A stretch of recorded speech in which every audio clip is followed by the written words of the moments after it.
Hi students, so continuing with our chapter excretory system. Last slide, I hope you all remember that we had understood about the internal structure of kidney. We also clearly understood about the structure of nephron. Now in this slide, you all will clearly notice that this part of the slide is exactly the same what was there in the last slide.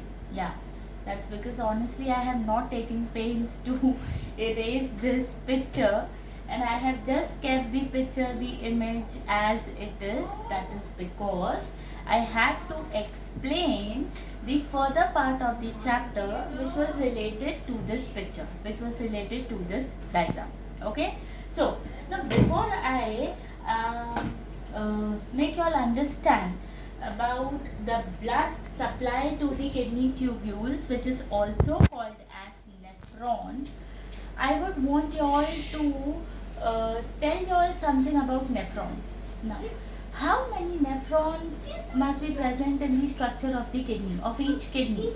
There are billions, millions and billions of nephrons. Now, your textbook clearly says that total number of nephrons in both the kidneys would be approximately 2 million, right? There are 2 million in both the kidneys. What would be the length of these nephrons? Now the length would be 4 to 5 centimeters. Why are these these are just the facts, okay? Not that these questions would be asked to you all in your board exams. नहीं, बस imagine the organ which is present in your body. To know about the internal structure of this organ is such a beautiful thing, right? So these nephrons, just the size of 4 to 5 centimeters, like I have the scale in my hand, इतने size के होते हैं, and in the count of 2 million in both the kidneys. मतलब अगर आप उनकी surface area total अगर हम ओपन करके साइमल्टेनियसली इनको बैक टू बैक रखते हैं तो they must be taking in area of around 60 kilometres. उतनी उनकी अब्जॉर्प्शन, सरफेस अब्जॉर्प्शन एरिया बन जाती है. Yes, and what's the role of kidney? Kidneys are not only responsible to excrete out urine, my dear students, but their key role, their major role is to reabsorb the water, right? That means you all won't believe, but हमारे body में kidneys के through एक दिन में, in one day, per day, kidneys के through 160 litres, I repeat 160 litres पानी जाता है. Okay, now when I say पानी जाता है, it's not water, it's actually 160 liters blood जाता है. Now, don't be in an impression, what is ma'am saying? We don't even have 160 liters blood in our body. No, my dear students, that means how much blood do we have in our body? You all are through with your chapter circulatory system, right? So it's only 4.5 to 5 liters of blood which you all have. That means 350 times to 400 times blood. इतनी बार 350 times to 400 times वो blood आपके kidneys के through जाता है. That's why it can collect the filtrate which has been passing through your kidneys is 160 liters, जिसमें से urine कितना पास होता है? It's only 1.2 liters. That means 159 liters approximately is being reabsorbed back. Okay, so ये reabsorption के लिए you need such long length, such 60 kilometer length of nephron. This was mere the answer to the question which must have arisen to you all.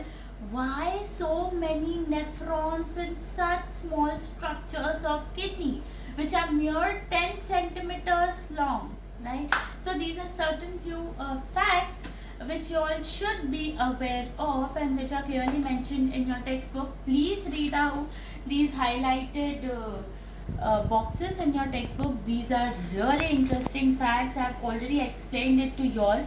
And now moving on to our topic which explains about the blood supply to the kidney tubules.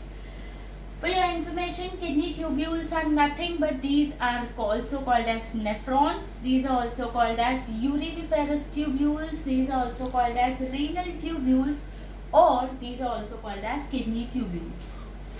Now, to make all the supply of the blood to the kidneys, a very simple explanation, right? I've just drawn a flow chart over here.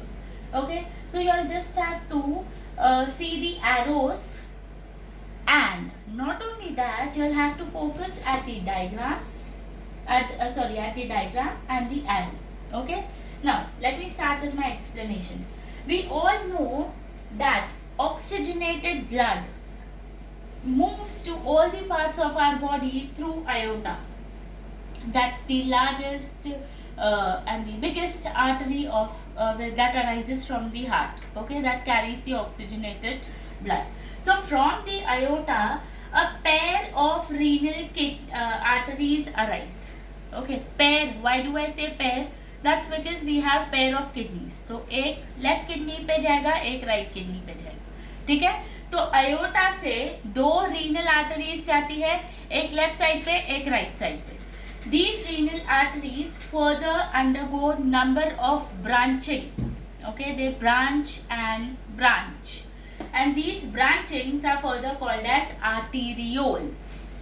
Okay, now यहाँ से आते हैं. This is the structure which is seen inside the kidney. What is this structure? We all are aware by now that this is the structure of a nephron, which is the structural and the functional unit of kidney and seen inside a structure of a kidney. ठीक है, अब nephron के kidney के अंदर आपको ऐसे बहुत सारे नेफ्रॉन्स दिखेंगे. You will see 2 million nephrons totally. So what happens to these renal arteries? They branch and they divide themselves into arterioles. These arterioles enter the Bowman's capsule. Now this one is your Bowman's capsule. The arterioles enter. This is the entry point. See, from the renal artery, the branching begins, and this is your arteriole that enters the Bowman's capsule. And what does it form? It forms the efferent arteriole. See, I have labeled it. The efferent arteriole, which is having wider mouth.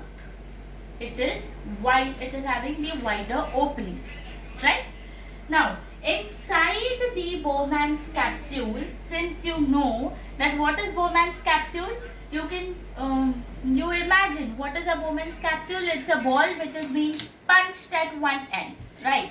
So here it is having a concave cavity internally. So this efferent arteriole internally is showing a mass of capillaries, right? So these efferent arteriole is showing the mass of capillaries, which is called as glomerulus. Okay, please focus on the diagram along with the arrows which I am showing, right? And then this glomerulus further forms your efferent, this one, it forms your efferent arteriole, which is having narrow opening. ठीक है, वो आगे जाके tubing, ये continuous tube बनाते जा रहे हैं, राइट? तो ये ब्रांचिंग जो है, ये कंटिन्यूस ब्रांचिंग होती जाती है. पहले वाइड है, फिर नैरो नैरो नैरो होके यहाँ पर वो नैरो हो जाती है. ओके, नाउ आगे जाके what happens from this efferent arteriole? You will see that this further continues through this part of PCT. ठीक है? So this branching further continues through your Bowman's capsule only, or you can say it continues in your PCT. Okay. Then again it drops down where in your loop of Henle, right? And here you would see that it again forms the network of capillaries. यहाँ पर एक single capillary के form पे नीचे उतरता है, and then it forms the network of capillaries, right? and this network of capillaries is called as vasa recta. Okay, this is called as vasa recta. Now in this diagram you would clearly see that half of the capillaries or half of the blood vessels are shown red in color. So the red ones are your arteries. Okay. And the rest half are showing you blue in color, which denotes the vein part. Okay, I'm not going to explain you all in this session what is an artery, what is a vein, because it would be more confusing, right? So after this branching or after this vasa recta, what has been seen? They further fuse. Okay, they further reunite, and here the exchange happens. That means here the capillaries exchange their material. Okay, give and take is happening, and then they form the veins. These veins further reunite, resulting in the formation of the renal vein, which further joins, and here is the entry of the renal vein. From your renal vein exits the kidney and it passes that blood, okay, to the posterior vena cava. ठीक है, तो ये पूरा mechanism होता है. How is the oxygenated blood entering into the kidneys? ठीक है, and how it carries deoxygenated blood from the kidneys. Students, please try to understand one thing. When I am trying to explain you all the blood supply to the kidney tubules, you will just have to focus on one thing. Here, the focus is to just supply oxygen to the kidneys and to take away carbon dioxide from the kidneys. So, all the red parts is what giving the oxygen. The portion where red and blue is being differentiated, there the exchange is happening. And the portion where I have shown blue, that's only carbon dioxide. That has only carbon dioxide. Okay, the blood is having only carbon dioxide, and that carbon dioxide rich blood is now going to go to the right side of your heart to get oxygenated back again. Okay, this thing you'll have to make it clear, right? So this was all about the blood supply to the kidney tubules. I hope this part is clear. So please, one request to all of y'all, whenever y'all are copying this slide, I would request y'all to copy this part of the slide first and then move on to the next part of the slide. Okay, so what is the main function of kidney? Yes, we all know that the function of kidney is production of urine. Now this the kidney does by following three important steps. The steps are ultrafiltration, reabsorption and tubular secretion. Okay, so what is ultrafiltration? We need to define and we need to understand what happens in the process of ultrafiltration. Now, ultrafiltration, it's been said that the blood flows with very high pressure. The blood is flowing in that Bowman's capsule under great pressure. And why is that so? And why only under Bowman's capsule is it flowing under great pressure as compared to all the other capillaries in the in the body? That is because it's been noticed that the efferent arteriole, okay, you can just look at the diagram which is besides. The efferent arteriole has the wider lumen, okay, as compared to the efferent arteriole, which has a very narrow lumen. Okay, and that is the reason the moment blood starts flowing through this nephron or through the Bowman's capsule or through the glomerulus, not the Bowman's capsule, but through the glomerulus. What is glomerulus? That's nothing but the knot of mass of capillaries which is inside your Bowman's capsule.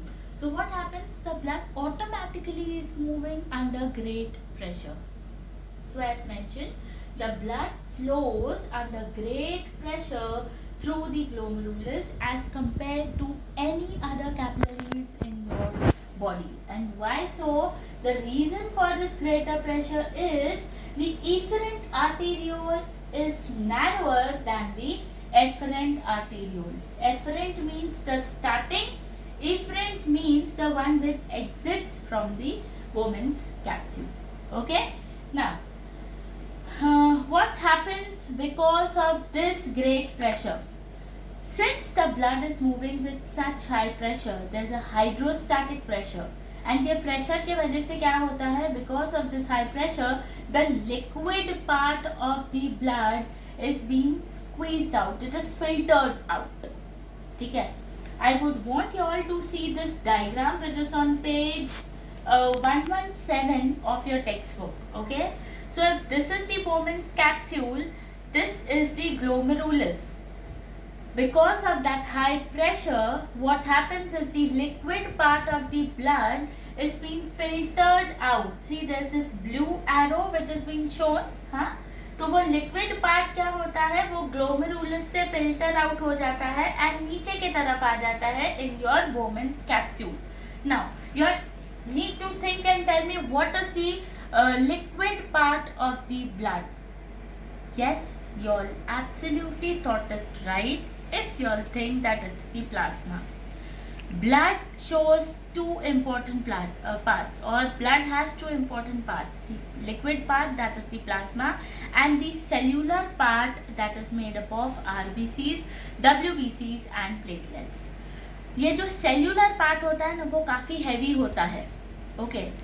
Blood जिस pressure से आता है ना, वो pressure के वजह से cellular part ऊपर ही रह जाता है because it is heavy, and the liquid part is being filtered down. And this is what is written. This high pressure causes the plasma or the liquid part of the blood to filter out from the glomerulus, right? And then it passes through the renal tubule. And this extraordinary filtration is called as ultrafiltration. Right? What is this ultrafiltration? It's the extraordinary filtration that is happening. Now, what does this plasma contain? That means the liquid part that has come out in the Bowman's capsule. उसमें क्या क्या होता है? It is having all the combination of organic and inorganic substances. That means it is having urea, it is having uric acid, it's having water, it is having glucose, it is having salts, it's having amino acids, everything. ठीक है? So we cannot say that we have formed the urine already. No. We are yet in the process to form the urine. Right? So this filtrate which has come down out of glomerulus, which has come down in the Bowman's capsule, is now called as glomerular filtrate. ठीक है? इसको क्या बोलेंगे? Glomerular filtrate. अब ऊपर जो रह गया है, ठीक है, what is left above? Like for example, अगर ये glomerulus, if this is the glomerulus and if this is acting like a sieve, ठीक है, चाय छानते हो, if you all are just चाय छाननी है तो सीव रखते हो, तो सीव में पूरी चाय पत्ती आ जाती है और नीचे पूरा फिल्ट्रेट आ जाता है, राइट? तो सीव पे क्या है? We need to find out that now. Okay, तो ग्लोमेरुलस पे क्या है? That is going to be taken back through this blood vessels, right? अगर ये जो सीव है, इधर जो भी रह गया है, that is going to be taken back through your efferent arteriole. Okay, so glomerulus, after ultrafiltration, UF means ultrafiltration, it contains the blood corpuscles, which includes all your WBCs, RBCs, platelets, everything. Along with that, it also has the heavy proteins which cannot be filtered, which could not be filtered rather, and also other large molecules which is being taken off by the efferent arteriole, right? So it is obvious that the blood moving in the efferent arteriole now is thicker. in the viscosity. Why? क्योंकि उसमें जो सारा cellular part है, liquid part नीचे बह गया, but the viscous part is moving in the efferent artery. ठीक है? I hope this part of ultrafiltration is clear with you all. Okay? Now, what happens in the reabsorption? Reabsorption. The name itself tells you most of the things, right? You have to reabsorb the things back in your body, right? But what things? The things which are of need. The glomerular filtrate, that is this, which is being oozed out from the glomerulus, is not urine. This is for sure. Why? Because it contains glucose, because it contains salts and various other substances along with water, right, which is useful to our body. So what our body has to do? We have to reabsorb all of them along with the water. Okay, and when you reabsorb selective solutes along with the water, this kind of reabsorption is called as selective absorption. ठीक है, but ये absorption कितना होगा, ये renal tubules ही करते हैं. Okay, who does this absorption? It happens later on in the stages, क्योंकि अब ये प्लाज्मा का पार्ट इधर है. ठीक है, ग्लोमेरुलस के बाद इधर चला गया प्लाज्मा, अभी यहाँ पर पूरा रीएब्जॉर्प्शन का प्रोसेस चालू है, right, in the PCT and then the later on tubes of the nephron. Okay, but my dear students, you need to understand how much reabsorption need to happen. उतना जिससे blood का concentration is not being affected. Okay, the concentration of blood need not be impacted, only that much absorption has to take place, not more than that. Okay, so as mentioned, as the filtrate passes down the renal tubule, water along with the selective or the useful substances are absorbed, but the absorption is only to that extent that the normal blood concentration is not disturbed, and that kind of absorption is called as selective absorption. The third step, which is called as tubular secretion.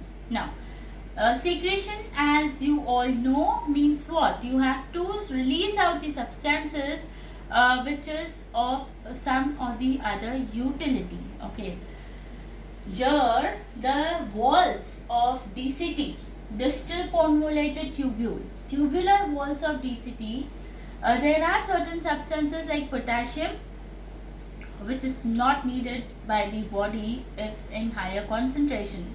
Certain foreign substances like penicillin, this is a type of a drug, and also other substances which other types of drugs which when utilized by the body, they have to be excreted out from the body.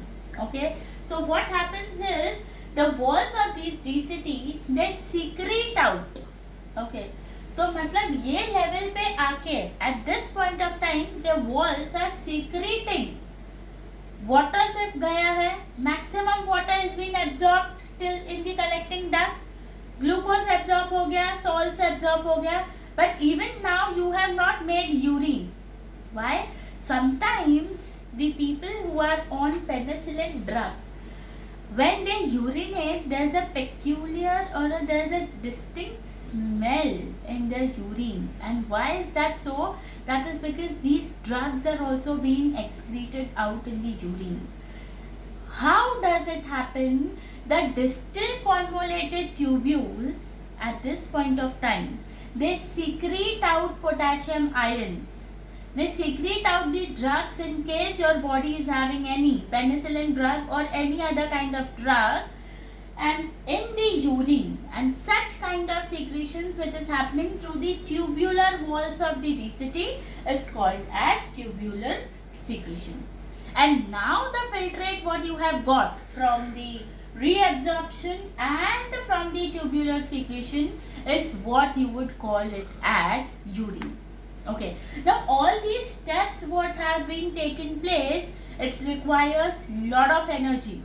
Yes, my dear students, it's not that easy that the blood is moving under pressure. ऐसे ही pressure generate नहीं होता है. It needs lot of energy. Okay, therefore the oxygen demand for the kidneys is ideally seen is 6 to 7 times higher than muscles. And why oxygen demand? I am sure by now you all know that it is by the oxidative reduction of glucose that you make ATP molecules. Okay, तो body में oxygen नहीं होगा तो आपको ATP नहीं मिल पाएगा, and therefore more than your muscles, your kidneys need the oxygen so that you can remove the waste from your body. Now, what happens after these three major steps? The urine has to be excreted out. We all know by now, as I've already discussed in the past slides, that the urine which is being formed then passes through the pelvis. I hope you all remember. अब यहाँ के बाद क्या होता है tubular secretion के बाद? The urine enters in the collecting duct. From the collecting duct, the urine enters in the expanded mouth of the ureters, that is called as pelvis. Pelvis से वो जाता है ureters में. Ureters के बाद वो जाएगा किधर? Urinary bladder पे. I would want you all to please go back to your this image, right? Ureters के बाद वो जाएगा urinary bladder में. It would be stored in bladder. If your bladder is full, the bladder will contract. Then from the bladder, it will be passing out through the urethra. Under the impulse of the brain passes an impulse, urethra पे भी there is a sphincter muscle. The relaxation of that sphincter muscle is going to allow the urine to release out of your body, and this process of releasing out urine is called as micturition. And this is all what you have to learn about the procedure of production of urine. Thank you.